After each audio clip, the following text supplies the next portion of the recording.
give me more information on the change in red point values. Is it true that President Truman is out of the country? On what troop ship is my husband returning home?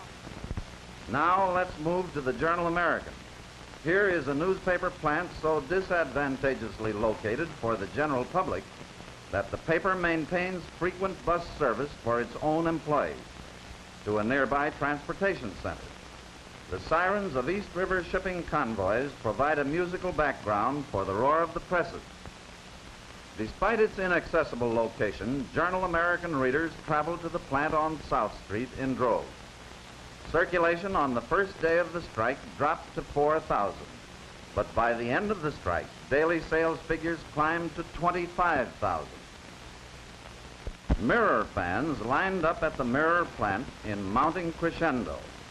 Daily sales figures are unavailable, but through teeming rain and blazing heat, Mirror readers made the trip to the plant, stood in line, made their purchase. The New York Sun.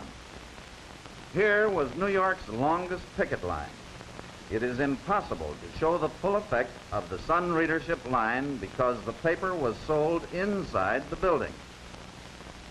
Sun readers entered the marble lobby of the building shown in the center, made their purchase inside, and emerged through the door at the left. When sales got too heavy for the emergency office, boxes were set up in the marble foyer to serve as temporary newsstands. During rush hours, the place looked like Grand Station. Circulation climbed from a low of 23,000 on the first day of the strike to a high of 78,000 on the last day. The New York World Telegram. This plant is located downtown near the New Jersey commuting terminal. The entrance where papers were sold is situated on a narrow side street, in deep shadow, untouched by the rays of the afternoon sun. This made it impossible to take color pictures. There was nothing shadowy, however, about the long lines of World Telegram readers who came from near and far.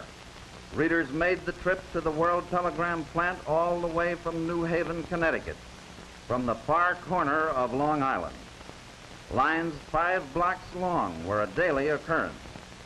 Thousands filed slowly into the telegram building and emerged triumphantly with their favorite afternoon newspaper. Circulation rose from 15,000 on the first day of the strike to 50,000 on the last day. The New York Times. Because of its Times Square location and because it is a morning newspaper, the largest Times crowds during weekdays occurred at night and are not shown here. Blocks adjacent to the Times were frequently choked with readers for a couple of hours around theater closing time. A New Jersey resident bought 5 copies of the paper to auction off at a Red Cross meeting.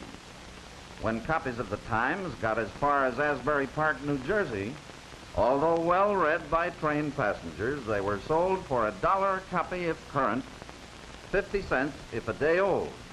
A newsstand manager at Little Silver, New Jersey, was offered $1 for a day-old Times, but refused to sell because he wanted to read it himself. Times daily circulation rose from 38,000 on the first day of the strike to 210,000 the final day. The New York News. For 22 hours out of every 24, news readers poured in and out of the news building 2 to 4 abreast, from 6 o'clock in the morning to 4 the next morning.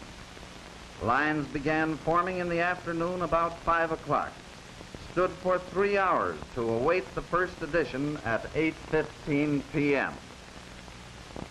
The longest line occurred on a Saturday night to buy the Sunday news.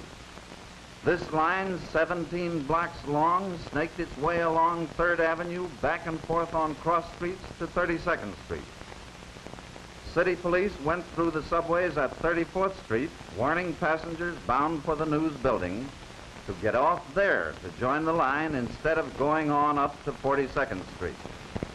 Assistant Chief Inspector John D. Martino of the New York City Police Department said, This was the biggest lineup crowd in my experience. It averaged 30,000 for hours.